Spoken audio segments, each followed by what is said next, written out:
Magandang araw sa lahat, kamusta? Pag-usapan natin ang kaipokrituhan ni Aimee.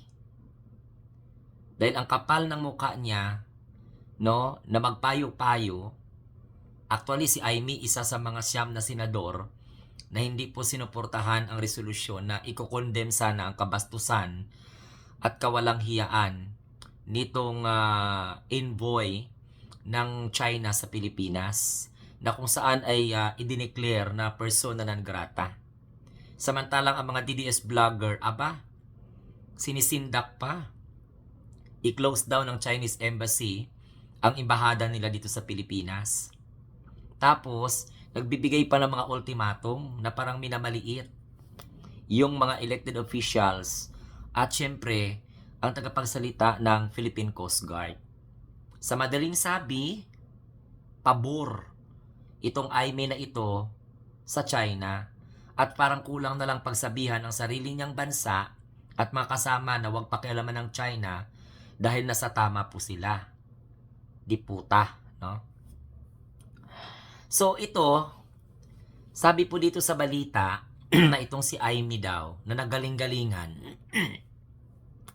pinayuhan daw niya, no, ang mga opisyal na nakikipagbardagulan, okay, at sumisira sa diplomasya.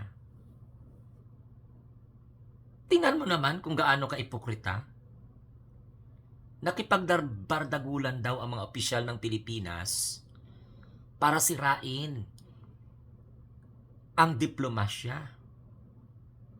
Samantala, sa panahon na pinuputang ina ni Digong ang presidente ng Amerika, ang United Nation, ang European Union, ang bubita nga senador, walang imik. Kung si Digong ang magputang ina sa presidente ng Amerika, magputang ina sa European Union at saka sa United Nation, hindi po sinisira ni Digong ang diplomasya. Hindi po si Digong nakikipagbardagulan.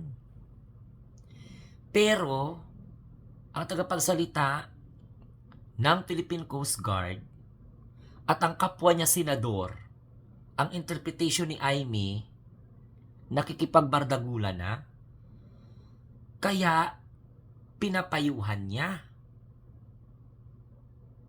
Diba? Comment down below kung nasa tama pa bang pag-iisip ng senadora na ito. Sabi niya dito, no?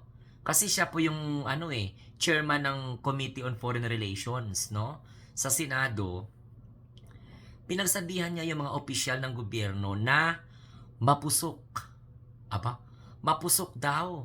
Tapos ang mga opisyal ng gobyerno, kaya niya pinagsasabihan dahil nakikipagsagutan daw sa publiko. Oo, particular sa usapin sa social media dahil maaari daw umano itong makakasira sa ugnayang diplomatiko at imahe ng Pilipinas. Again, yung nagsalita si Rodrigo Duterte at minura-mura niya ang presidente ng Amerika, ang UN, ang United Nation, ang European Union, ang ICC, aba, hindi nakikipagbardagulan si Digong at ni minsan hindi pinagsabihan ng kipay niya si Digong. O anong tawag mo doon? Diba ipokrito? Ito pa. Kaya po, inihain ni Aimee ang isang Senate resolution na kung saan nananawagan ng profesionalismo at disiplina sa mga pampublikong pagpapahayag. Samantala again si Digong, tahimik ang kipay niya. Kasunod daw ng matinding pagpapalita ng magaanghang na mga salita ng mga opisyal ng Pilipinas at China.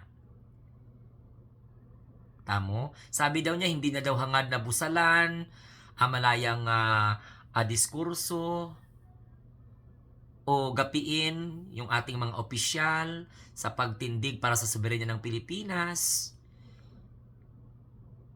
Ngunit ang mga padalos-dalos daw at walang pinangahawakang salita ay may epekto sa ugnayang bilateral at sa kakayahan nating ipagtanggol ang pambansang interes, lalo na sa mga sensitibong usaping karagatang pandagat. Pero sa panahon ni Rodrigo Duterte, hindi naisip ni Amy na pagsabihan si Digong, katulad ng pagpapayo niya ngayon sa opisyal ng gobyerno. Kasi ang pagmumura ni Digong sa presidente ng Amerika, hindi po nakakasira sa diplomasya yun. Yan daw ang pinaka-the best. Gaga.